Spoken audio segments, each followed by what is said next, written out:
told everyone he's submissive at a neighbor's BBQ, but he got furious, shattered the glass, and then... I'm still kicking myself for what happened at the neighbor's BBQ. I was trying to be funny, but I ended up putting my foot in my mouth. I made a comment about my husband being submissive, thinking it was just a harmless joke. But my husband's reaction was intense.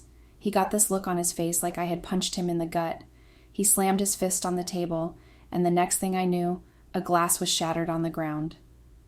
Hello, Redditors. This is my first time on this app. I have read lots of stories here, and I would appreciate it if I get good advice from you all. Before I start, I would like to state it clearly to you all that I wouldn't be going with my real name and that of my husband's. Also, any name mentioned here aren't real because of reasons best known to me. I would be going with the name Cassie. I am a 28-year-old entrepreneur and boutique owner. I'm into buying and selling clothes and accessories. My husband would be going with the name David. David and I have been married for 3 years now. I can still remember the day I met David like it was yesterday. It was a warm summer evening, and I was out with my friends at a local bar. We were all laughing and having a great time when I saw him walk in. He was tall, with messy brown hair and piercing blue eyes. I was immediately drawn to him, but I didn't think much of it. I mean, I was there with my friends, and I wasn't really looking for anyone. But as the night went on, I kept catching glimpses of him. He was sitting at the bar, sipping on a beer and chatting with the bartender. He seemed so laid back and easygoing, and I found myself wondering what his story was. It wasn't until my friend Rachel got up to go to the bathroom that I finally got the chance to talk to him. She pushed me towards him, saying, "Go talk to him, he's cute." At that time, I wondered how she was bold to push me to go see David. Well, I'm so glad she did, though. I walked over to the bar and introduced myself. He smiled and said hi, and we started chatting. We talked about everything from our jobs to our favorite TV shows. It was like we had known each other for years. As the night went on, we kept talking and laughing together. I was having the time of my life, and I couldn't believe how easy it was to talk to him. It was like we just clicked. A few hours later, the bar started to close. That was when I realized that David and I had been talking for a long time. My friends on the other side of the bar kept teasing me. I know how funny they could be when it comes to that. When it was time to leave, David asked me if I wanted to grab coffee with him the next day. I said yes, and we exchanged numbers. I was happy to meet him for the second time again, because I had fallen in love with him already at that moment. Just wanted him to ask for us to meet again, which he did. Our first date was a disaster. It was a total disaster. We went to a coffee shop and I spilled coffee all over the table. Then I tripped on the way out and fell on my butt. It was mortifying. But despite the chaos, David was a total gentleman. He helped me up and we laughed about it together. And as we walked out of the coffee shop, he took my hand and said, "I had a great time, despite the mishaps."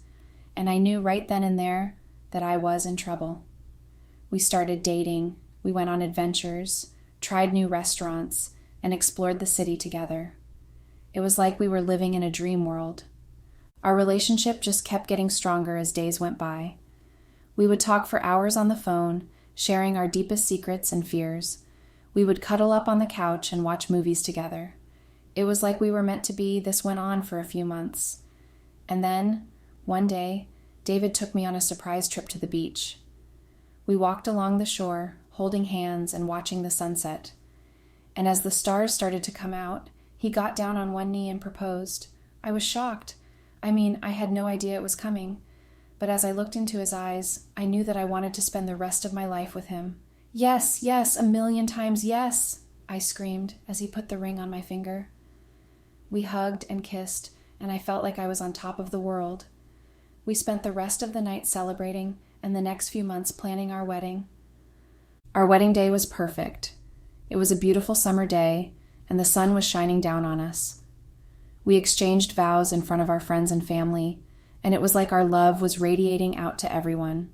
We had our whole lives ahead of us, and I couldn't wait to see what the future held. But little did I know, our marriage wouldn't be without its challenges. We faced ups and downs, but at the end of the day, we pulled through. My husband and I fought on many occasions that I thought would be the end of our relationship. I will admit I have never been a good wife to David. I took advantage of the love he had for me and thought I could walk over him. Honestly, guys, I'm still trying to wrap my head around everything that happened with my soon-to-be ex-husband, David. We were married for 3 years, and I thought we had a good thing going. My husband has always been super sweet and caring. Like, he would do anything for me, no joke. He's one of those guys who's just always trying to make me happy, you know. But looking back, I realize I was wrong. To be very honest, guys, when I say I took his love for granted, I really meant it. It got to a point that I got tired of our relationship, and I didn't know how to deal with it. So I started venting to my friends and family about our problems. I told them about how David was super submissive and does everything I say. I thought it was funny, but looking back, I realized it was pretty hurtful and childish of me. I remember this one time, we were at a party, and I was talking to some friends about our relationship. I said something like, "Oh, David is so submissive. He does everything I say." And everyone just laughed and joked about it. But now I realize that it wasn't funny at all. It was actually really hurtful to David. But he didn't say a word about it. I thought maybe I could use that opportunity to talk about him like my friends at any gathering we were in. The second time I tried, that ended up on a very bad note. I remember that day that everything fell apart, and it still feels like it was yesterday. That was the straw that broke the camel's back in our marriage, and it's nobody's fault but mine. That fateful night, we were at a BBQ at our neighbor's house. We usually had this BBQ dinner every Sunday evening amongst ourselves that were neighbors. My husband and I have been attending since we got married to each other. It's been 3 years, and it was fun doing that with the neighbors. So guys, the BBQ dinner at our neighbor's house was supposed to be a fun and relaxing evening. We had been looking forward to it all week, and I was excited to catch up with our friends and enjoy some good food. As we arrived, I could smell the delicious aroma of grilled burgers and hot dogs wafting through the air. Our neighbor Josh was manning the grill, and he gave us a warm welcome as we walked in. We spent the first hour or so chatting with the other guests and enjoying the appetizers. David and I were standing by the patio, sipping our drinks and laughing with our friends. Everything seemed perfect. But as the evening wore on, I started to feel a bit more relaxed, and my inhibitions began to drop. At that time, David and I weren't together. We got separated to catch up with other neighbors we hadn't greeted. Everyone had a great time, and I, on the other hand, enjoyed myself.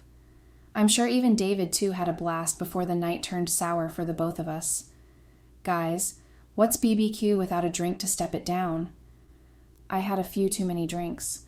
I'm such that I don't know how to control my liquor, but didn't know how I got lost when I spilled rubbish. David would usually not make me drink too much, but somehow that night I didn't know why he didn't monitor the amount of drinks I had. My husband was very caring to me. Most especially when I'm drunk, he would make sure to clean me up if I make a mess, and then put me to sleep. Despite my drunken habits, he still loved me and did whatever I said. It's rare to find someone like David. I'm so disappointed in myself right now to think that I let him slip my hands.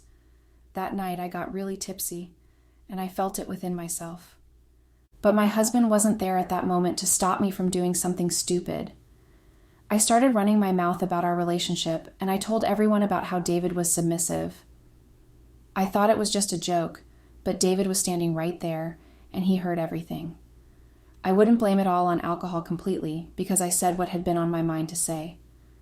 I'll never forget the look on David's face when he heard me talking about him like that. He was shocked, hurt, and angry all at once. His eyes got wild and his jaw clenched. I could see the veins in his neck bulging. He looked like he was about to explode. At first, he didn't say anything. He just stood there, frozen.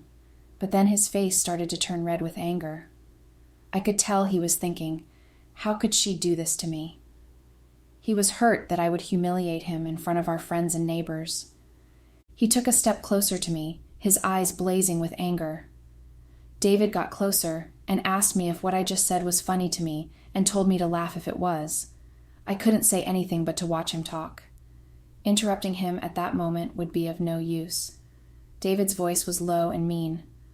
My husband also said, "You think it's funny to make a joke out of me?"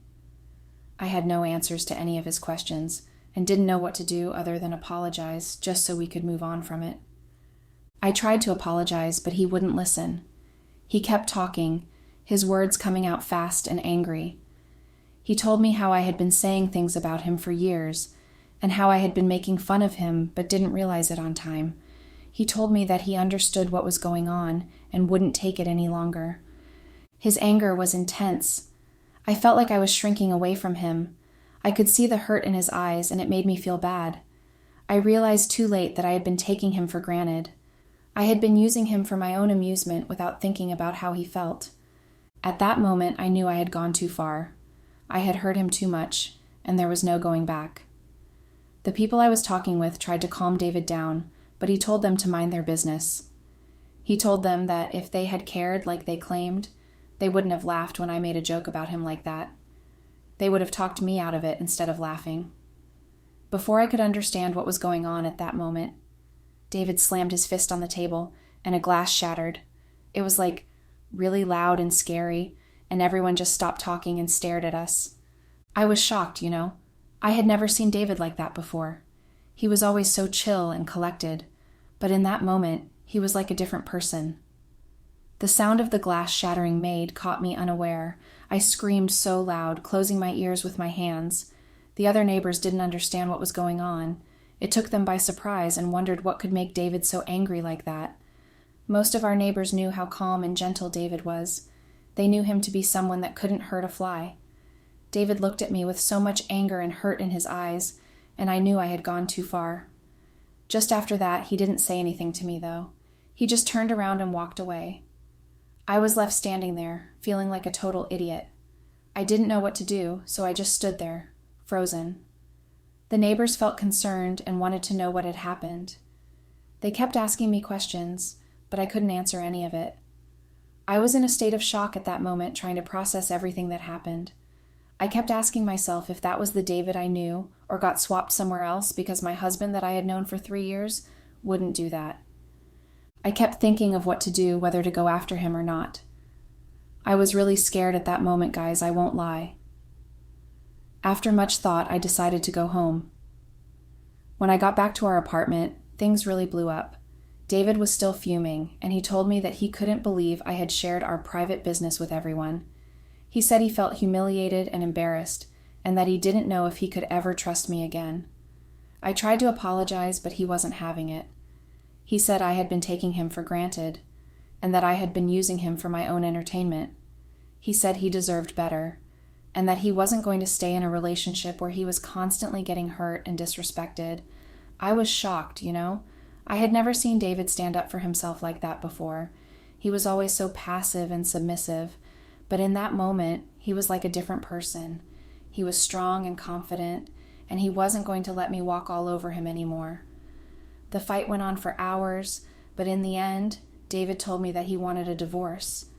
He said he couldn't take it anymore and that he deserved better. I was devastated, but I knew I had brought it on myself. But before I could even attempt to apologize, David turned to me and told me to get my stuff and get out of his house. At first, I thought he was joking. We'd had fights before, but we had always managed to work things out. When did that incident have to be the one that would end our relationship for good? But as I looked into his eyes, I saw a hardness there that I had never seen before since we have been together. He was serious. In all the years that I had known David, I have never seen him that serious before. It might sound crazy to you guys, but that's just the plain truth. Let's say our relationship had the most say. I'm not trying to say my husband didn't have any say in the relationship. It's just that mine outweighed his. Sometimes people envied the way my husband adores me. Anytime we went to the restaurant or any public places, my husband would make sure to give me that princess treatment.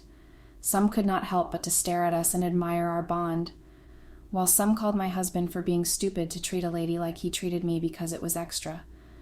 I was used to all of that and didn't take him seriously, but at that moment I saw a different side of David and I got really scared. I was scared to lose such a caring man like David. Was also scared of going out that night without having anywhere to go. I couldn't even think of going to any of the neighbors' houses because it would be very embarrassing for me. We were the perfect couple in that neighborhood. It would be a thing of laughter if my husband sent me packing, considering how I raised my shoulders and how my husband treated me. I drew closer to David and started pleading with him to forgive me, but he cut me off. I held my hand around his neck to see if he could have a change of mind, but David meant business. I still couldn't believe that I summoned courage to hold him by the neck at that time, considering how my husband was looking all hyped up.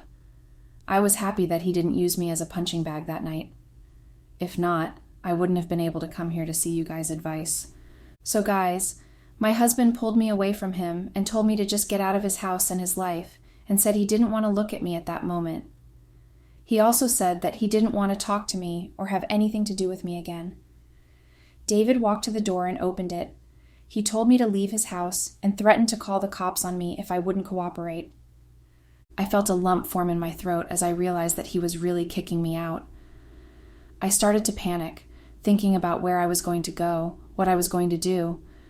But David just stood there, his arms crossed, his eyes cold. I asked him where he expected more to go at that time of the night. I pleaded with him to allow me to spend the night and promised to leave the next morning. David just stood at the door, unbothered. He had set his mind and wasn't going back on his words. All what I was saying at that moment was rubbish to him. When I saw that David wasn't answering me any longer, I slowly started to gather my things, trying to process what was happening. I felt like I was in shock, like I was watching everything from outside my body. As I packed my bags, David didn't say a word. He just stood there watching me, his expression unyielding. When I finally had all my stuff, I turned to him and told him not to do that to us, and that we could work through this. I promised him that I would change and try to be a better wife to you from that day henceforth. But he just shook his head and told me we couldn't because I had taken him for granted far too long, and he was done. He ordered me to leave. I felt a tear roll down my cheek as I realized that it was really over. David was done with me, and I had no one to blame but myself. I took one last look at him, hoping that he would change his mind, but he just turned away. I walked out of the apartment feeling like my heart was breaking. I had no idea where I was going to go, or what I was going to do that night. It was really cold outside, and I couldn't think of any better place to go spend the night. My family and relatives were not living in the same town as us. At that time, I knew that I was in a lot of trouble. What would a grown woman be looking for on the street at that odd hour? I kept asking myself if what David had done to me that moment wasn't pure wickedness. How was he even able to sleep that night after sending me out of the house and not bothering about what could possibly happen to me? I was really disappointed in what David did. If he claimed he loved me that much, he wouldn't have sent me out of the house at that hour. I tried his lines after I left the house a few minutes after, to see if he would have a change of mind, but didn't pick up any of my calls. At some point, he switched off his phone just so I wouldn't disturb him with my calls. At that point, all I knew was that I had lost the love of my life, and it was all my fault. Everything became clear to me. It felt like a nightmare to me that night. I was just hoping at that moment that my husband would call me back the next day to ask me to come back to the house and tell me that it was all a prank or a joke, because it wasn't funny to me any longer. Well, I just realized that it wasn't. It's been weeks, and I haven't heard anything like that from my husband. Looking back, I realized that I was really selfish and hurtful. I took David for granted, and I used him for my own entertainment. I didn't appreciate him, and I didn't respect him. Guys, I went back to David's place 2 days after he kicked me out. I was feeling pretty low, and I didn't know where else to go. I knocked on the door, and he answered, but he didn't let me in. He just stood there looking at me with this cold expression. I tried to apologize and explain myself, but he didn't want to hear it. I said I'm sorry, like a million times, but he just shook his head and told me to leave. I felt so helpless and alone. I didn't know what to do or where to go. You all wouldn't blame me for doing that. I had no option at that time. That was the only reasonable thing that I could think of, but it didn't end well. On my way out from his apartment, I couldn't help but think about how I had messed things up. I had taken David for granted, and I was careless with his feelings. I didn't blame him for being angry. I spent hours walking around trying to clear my head, but I kept thinking about what had happened and how I had lost him. I wished I could go back in time and do things differently, but I knew that wasn't possible. Looking back, I realized that I was in denial about the state of our relationship. I thought that David would always be there for me, no matter what. But I was wrong. I had pushed him too far, and he had finally reached his breaking point. I felt like I had hit rock bottom. I had lost the person I loved, and I didn't know how to get him back. I didn't know if I even deserved to get him back. All I could do was move forward and try to learn from my mistakes. Like I said earlier, it's been weeks now, and I've had time to reflect on what happened. I've come to realize that I was selfish and immature, and that I didn't appreciate what I had until it was gone. But I've also learned that I'm strong enough to get through tough times, and that I can grow and change as a person. I'll always regret what happened with David, there's no doubt about that, but I'm trying to use it as a learning experience. I'm trying to become a better person and to appreciate the people and relationships in my life. I'm just here trying to distract myself from everything that has happened, but it isn't working. I know you all would help me out of this. I really want to get back with my husband. I can't see myself doing life without him, guys. I would be the happiest person on earth if you guys would give me advice on how to get back with him. I'm ready to change my ways and try my best to make up for all the wrongs. I hurt my husband's feelings, and I hope he could forgive me and have a change of mind. This wasn't the type of life we wanted for ourselves. I imagined doing life with David until the wheels fell off. We made that promise to each other. We promised to always be there for each other through thick and thin, and also to withstand every storm that comes our way. I'm surprised that David had forgotten about the promises so soon. We had an argument that we thought we were never going to talk to each other again, but we managed to settle it at the end of the day. I know this is just to test the love we have for each other. I just hope one day my husband will forgive me and take me back. I really missed how David took really good care of me. Every morning I would not stress myself on what to eat because David had me covered. In our years of marriage, he made it a point of duty to always bring me breakfast before leaving for work. Now I have no one to do that for me any longer. I have successfully managed to hurt the only person that does that for me. These past few weeks have been really challenging for me. I don't think that I would be able to continue this way anymore. Each passing day, I keep thinking about David. I keep checking my phone to see if he would call me or message me to know how I'm doing like he usually does. I have been waiting for it, but I guess that will be happening. What's really the point of waiting if the person had blocked you on all platforms? David is really making it hard for the both of us. I know he wants me back, but he's just too hurt to take that decision now. I'm ready to wait for him so long he's going to come take me back home. I would use that opportunity to work on myself. I would also try to minimize the way I take alcohol. David never liked that, but always corrected me with love. Guys, what more do I really want in a man other than that? David was the perfect definition of a good husband. I hope we get back together. Update.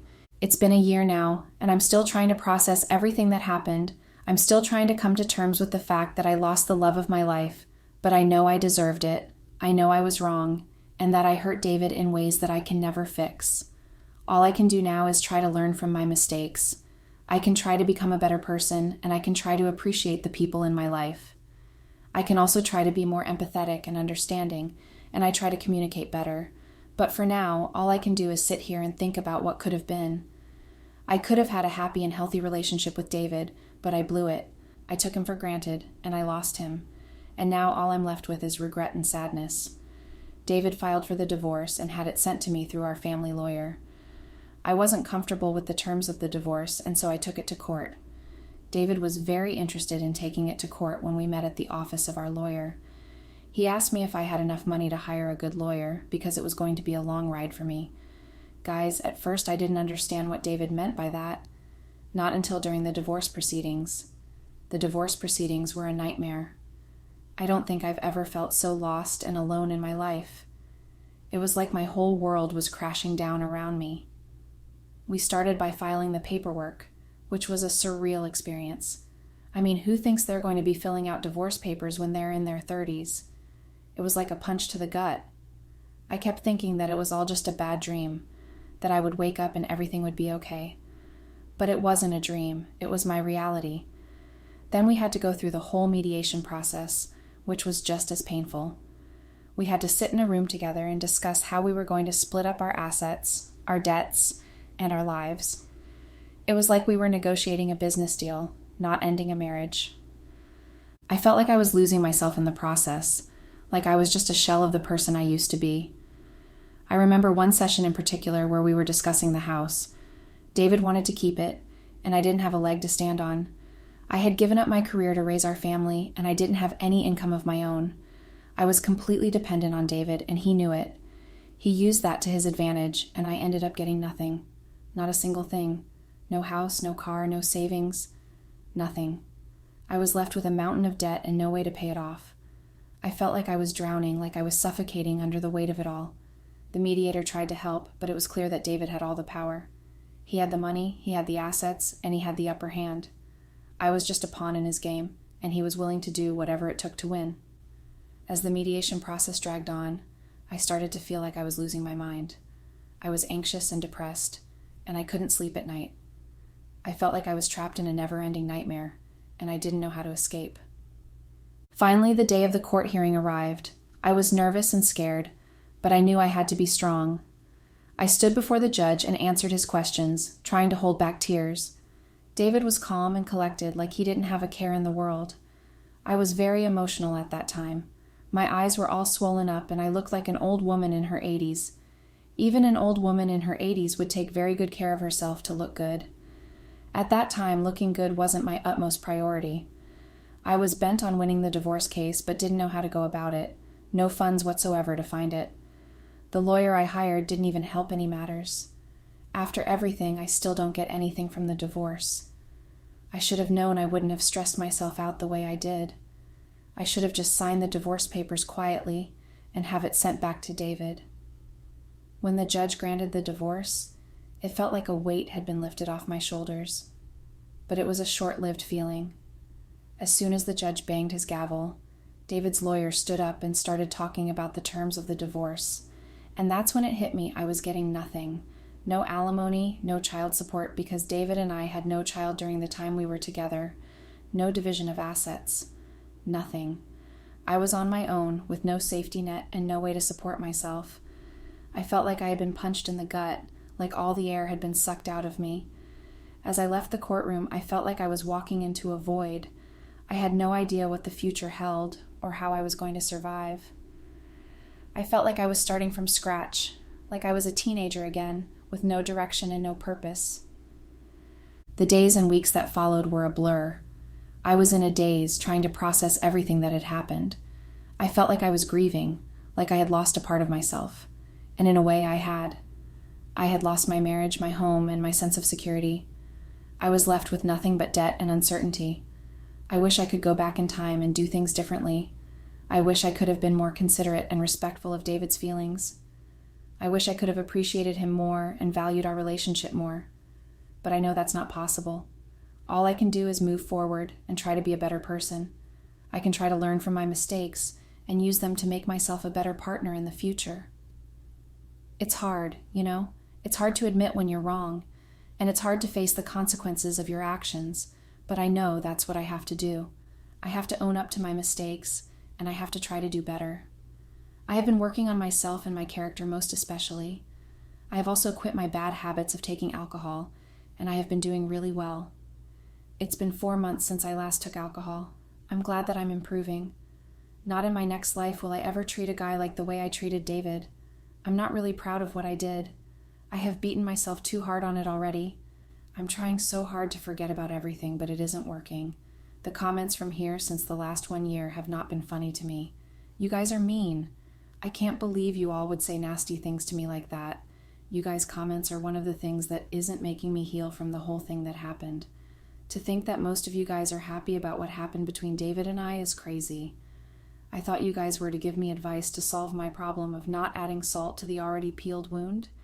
Well, all of that is coming to an end now because I wouldn't be making any updates after this. My life is already shattered beyond repair and wouldn't allow you guys' nasty comments get to me again. I regretted what I did, there's no doubt about that. But a few kind words from you guys would be appreciated. I'm still trying to figure out how to move on, how to start over. It's not easy, but I know I have to try.